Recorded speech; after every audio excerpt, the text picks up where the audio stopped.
Du 19 au 21 novembre 2020 s'est déroulé à Son Beach Hotel le Forum économique de la diaspora pour l'industrialisation de l'Afrique. Au cours de cette première édition du FEDIA, les participants tant en présentiel qu'en ligne ont essentiellement mené des réflexions et harmonisé leurs connaissances et expériences sur le développement industriel du continent africain. Déjà à l'ouverture des travaux, le président du comité d'organisation, promoteur du cabinet Afrique Conquête, a su bien planter le décor sur l'objectif du forum ainsi que ses attentes. Chaque fois que je sors hors du continent, hors de mon pays, ce que je vois dans les autres pays, dans les autres continents, et me donne la chair de poule.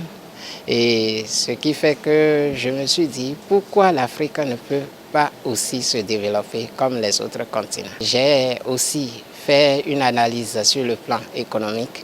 Je me suis dit qu'il faut forcément que nous puissions enclencher le processus d'industrialisation de l'Afrique qui retarde l'Afrique. C'est ce processus seul qui constitue la solution au développement de l'Afrique. C'est de là que j'ai initié le présent forum.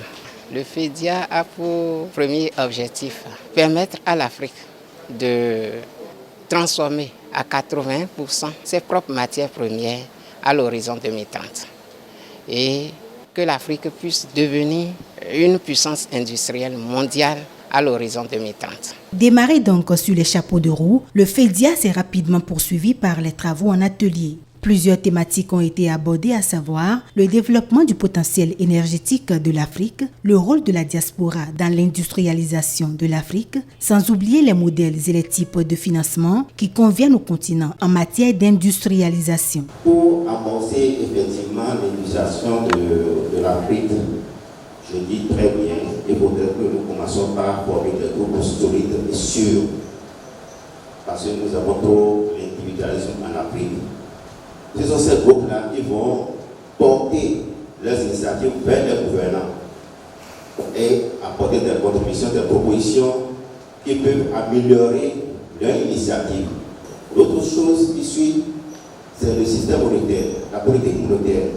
Il faudrait que nos gouvernants aussi essaient de ne pas trop s'attacher à nos colonisateurs. Après la présentation des différents rapports des ateliers au deuxième jour du forum, les participants ont procédé à des amendements et ont fait des suggestions avec comme but principal la création des conditions optimales pour le réel décollage industriel de l'Afrique. Les participants demandent que les États et la diaspora africaine puissent ensemble accompagner Afrique Conquête SAL pour que de meilleures organisations soient connues pour les éditions prochaines.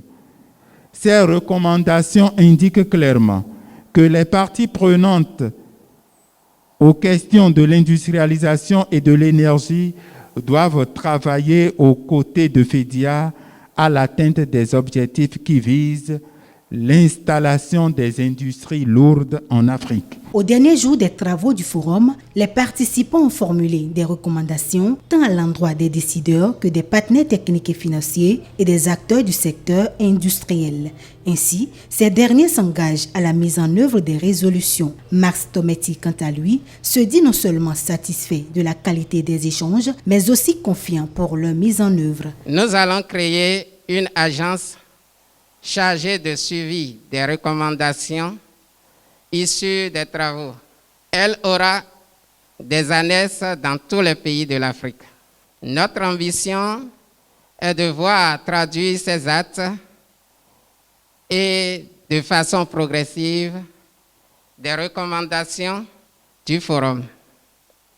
Pour y arriver, aucune contribution ne sera du trop. Chacun de nous est désormais ambassadeur du FEDIA. Nous sommes en train d'envisager déjà à partir de fin 2021 voire 2022 déjà de pouvoir implanter au moins le premier lycée technique. Donc nous porterons notre voix pour pouvoir poser ces problèmes au niveau des instances pour que les gens agissent en faveur de la chose. Nous parlons par exemple du ministère de l'Industrie et du Commerce. Nous parlons par exemple de la Chambre de commerce et d'industrie. Nous parlons également des autres associations professionnelles qui, ensemble avec la SNIB, pourront se mettre ensemble en fait pour faire du lobbying, pour faire des plaidoyers au niveau de ces instances-là. L'Assemblée nationale ne veut sans savoir que le code de l'investissement aujourd'hui mis en place est assez novateur et assez attrayant. Et pour l'investissement ici au Bénin aujourd'hui, il n'y a pas meilleur outil. Moi, je suis simplement à l'aval de tout ce que la jeunesse est en train de faire aujourd'hui. Lorsque le projet serait mûri et qu'il se présente à moi dans mon cabinet, eh bien, je vais donc, en un temps record, confectionner des contrats appropriés pour pouvoir mettre ensemble les parties qui seraient engagés à faire des affaires ensemble. La première édition du FEDIA aura donc marqué positivement les esprits. Une satisfaction qui booste les organisateurs du forum qui pensent déjà à la deuxième édition encore plus innovante.